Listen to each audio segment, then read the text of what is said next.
What's up, carp freaks, and welcome to episode 2 of Ask Pictures. I once again turn to my Instagram and Facebook pages, asking you to put forward your questions for me to answer, preferably fishing related, but you know, if not, it doesn't matter. And once again, you wrote in your hundreds with some really good questions. So let's get straight down to it and go for the first question, which came in from Daisy_wild_ on Instagram, who asked me, have you ever got annoyed with someone on a tutorial? If so, how did you handle it? Come on now, be honest. The honest answer is no, I haven't got annoyed with anyone. And that's because people have approached me, asking me to help them improve their fishing, get better at something. So I'm not going to get annoyed by that. I'm going to help them the best I can and try and iron out any flaws, put right any wrongs, and hopefully they will go away a better angler as a result of it. So no, I've never been annoyed with anyone. Right, next question. So the next question came in from Brian_Pierce on Instagram, who asks, I'm feeling that when I spot up on my syndicate lake, I am spooking the fish away rather than encouraging a bite. As when I've done it, it has often led to me blanking. The lake is about 2 acres and fairly consistent in depth, between 6 and 7 feet with a couple of islands. Would you recommend different tactics, PVA bags, single hook baits, or persevere with spodding? Well, from my experience in fishing on smaller venues, they are a lot more quick to react to any form of angling pressure. I mean, today, for example, I'm at my lake, which is about 2 acres in size. Now, when this was a syndicate water, the stock was never hugely low. It probably had, well, anywhere between 60 and 70 carp in. And if someone had a spotted in here, it would have killed it stone dead. Now, because it's only a small venue, these fish aren't able to escape pressure like they can on large venues where they can just move away. So I'm using my lake as an example here. In here, because they're unable to escape pressure, their defense, if you like, is to switch off feeding. And it can be like literally just flicking a switch. And I've seen it in the past where anglers have spotted, or they've took far too many casts, or they've chased fish around the lake. They've set up, the fish have been there, they've made a few casts, the fish have moved, they've then moved again, chased the fish, and the fish have just switched off. They've not fed for the full duration of their stay. And then when the anglers have left and the pressure dies down, the fish switch back on again and carry on feeding as normal. So I do think smaller venues, the fish are quick to react to pressure. So my advice would be to keep any disturbance to a minimum. It all depends on the venue, of course. If you've got a very, very heavily stocked 2 acre lake, then yes, you're going to introduce bait to try and encourage the fish into the area and keep them there for as long as possible. But on the lower stock venues, then I would keep the disturbance down to a minimum. Maybe fish solid PVA bags, bait up with small boilies, 10 mil boilies or little dumbbell boilies, something that isn't going to make a huge splash when they're going in, and just do everything as nice and discreet as possible. So the next question I'm going to answer is also from Instagram, and it comes in from the_addicted_angler_. That's not that easy to say fast. And they say, hi Mark, I was wondering why you initially decided to open up your own lakes. Loving seeing about them in carp life. Keep up the good work. Thank you. So yeah, my lakes, they actually opened in 1994. So it's not like a new project, a new venture. Originally opened up as a general coarse fishery. It was only a small little pond at the time, less than an acre in size.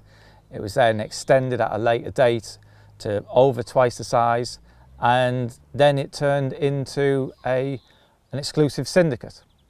And that ran from 2003 up till 2017, when unfortunately I suffered a fish kill due to high levels of bacteria, which affected the fish's gills and the breathing, and I lost around 50% of the stock, and the majority of them were the bigger fish.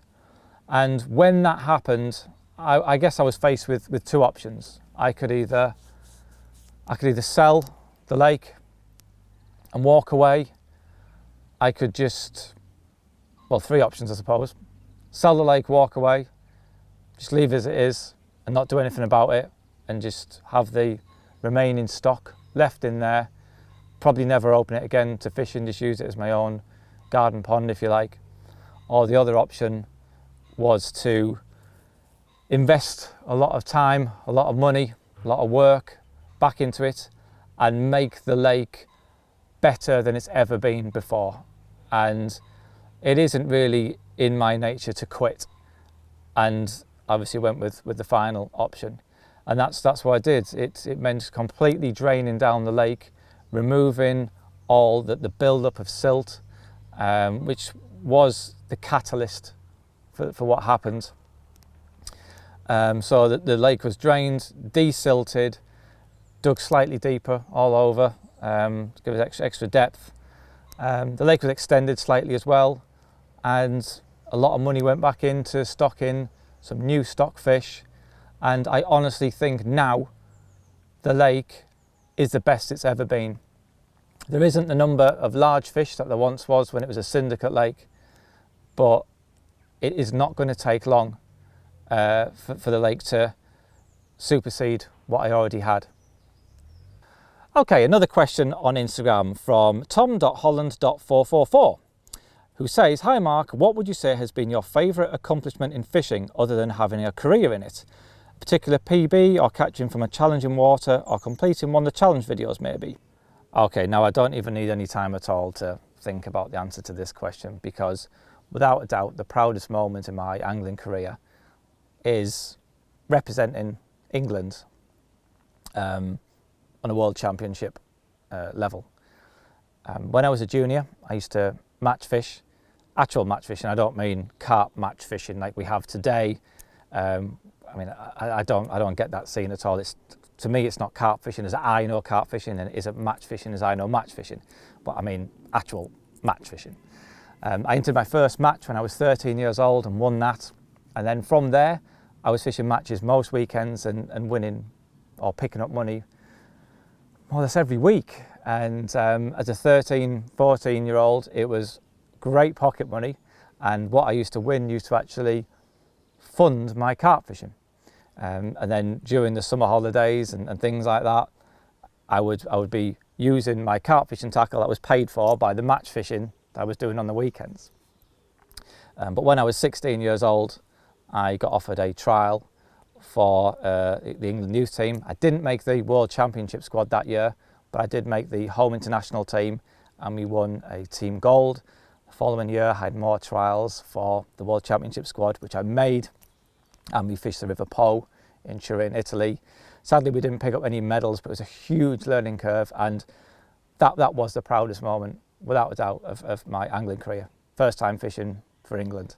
The following year, I had more trials, again made the World Championship squad, and that's how we picked up a team bronze. So yeah, very, very proud moments that in my angling career, and I remember them, all them moments, as though they were just yesterday, very vividly still, and they'll live with me for the rest of my life.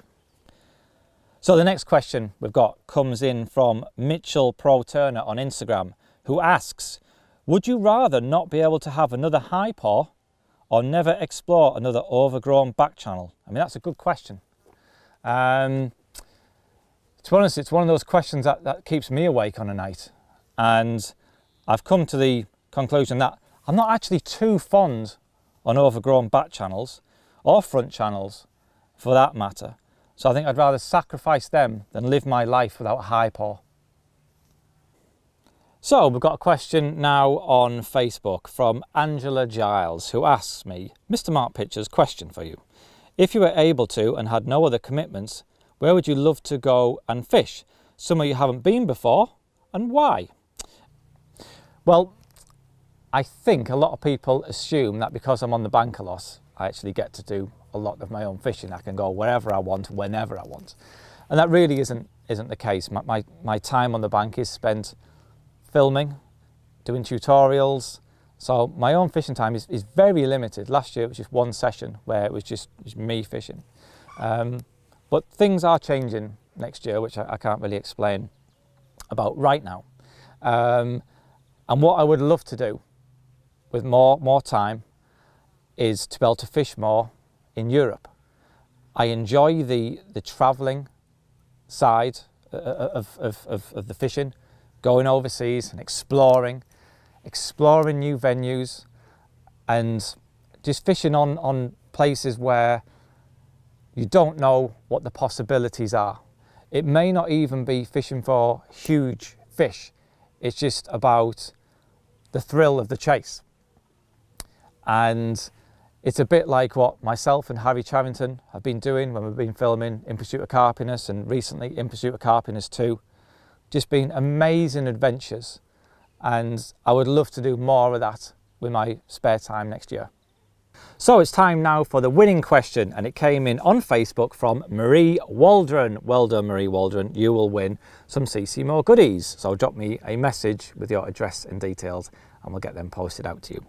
Okay, so Marie asks, hi Mark, what is the best way to present a surface bait? What tackle would you use? And is there any special techniques that you would recommend? Cheers, stay carpy. Okay, so I guess when it comes to presenting a surface baits, there's two main approaches that I adopt. The first one is just simple free lining a piece of crust. I use this when fishing at short range, if the fish are sat in little holes in weed beds or in lily pads or in the reeds, things like that. Just side hook a piece of crust on about a size 6 hook, quite a big hook. Just plonk it either in their path or on the nose, and quite often they'll just come up and take it. So yeah, very, very simple, and that's one tactic I use a lot. The next approach is if the fish are farther out, and again, it's very simplistic. It's just a Fox extra large bolt bubble, which is a bubble float that is fished inline, and it's fished almost like in a semi-fixed fashion. The swivel pulls up into a little rubber sleeve inside the float, and I use the extra large version because that really does emphasize the bolt effect. It enables me also to cast well beyond where the fish are actually feeding, and then slowly retrieve the float and hook bait into where the fish are feeding, and almost like sneak it in there so they don't know it's been placed there. Now this would be used with in conjunction with a well balanced rod and reel, something not too stiff so it's able to cushion any lunges when using light tackle that you often need to get bites on the surface. So I don't think using like 3.5 pound test curve rods and 16 pound line and things like that aren't really the way forward. Instead, I have the Fox 2.25 pound X3 floater rod, a 10,000 size reel which is loaded with either 12 or 15 pound surface mainline, and it is important to use a dedicated surface mainline, one that actually floats. A lot of the other standard mainlines on the market sink, and that's going to, one, affect your presentation, and also if those fish are coming up and feeding in the surface and you've got the line sinking below, it can come in contact with the fins, with the body, with the face, and it will spook them. A lot of the time you see a fish approaching a hook bait and then last minute turn away or bolt away before it's got anywhere near the actual hook bait itself. And I think as they're coming up underneath the hook link, it's sank down, or the main line itself has sank down, and it's come in contact and it scared them. So you need to use a floating main line, a floating hook link. I use the Zig and Floater hook link, generally in 12 pound. And I also add a small amount of Vaseline, just rub a little bit of Vaseline on the hook link, and also probably the few yards above the float as well to ensure it's absolutely going to float. The hook link itself would only be short, no more than 2 feet long. Again, that really does maximize the bolt effect. I see a lot of people using very long hook links, 6, 8, 10, 12 feet even, worried that the fish are going to be spooked off the float, so they want to have more distance between the hook bait and the float. Most of the time the fish are coming up and mouthing the float. They're not bothered about it at all. They don't know what it is. I think it's just giving the fish far too much credit. The hook itself would be small, lightweight. I'd use a size 10 Zig and Floater hook, which is super, super sharp. and those small hooks, when they go in the mouth, they really do bury in there, and hook holds are generally few and far between. And then the hook bait itself would just be a hookable floating trout pellet, and that's it. It's a very, very simplistic way of fishing, really, but it's one that I think was a good question for this time of year. And while we have still got a few months left of the summer, I think it's important for people to get out there and make the most of those floater fishing opportunities. So that's it from me this month. Thank you to everyone who wrote in with your questions. If I haven't answered it, it doesn't mean to say that it won't be answered in the future, so please submit it again.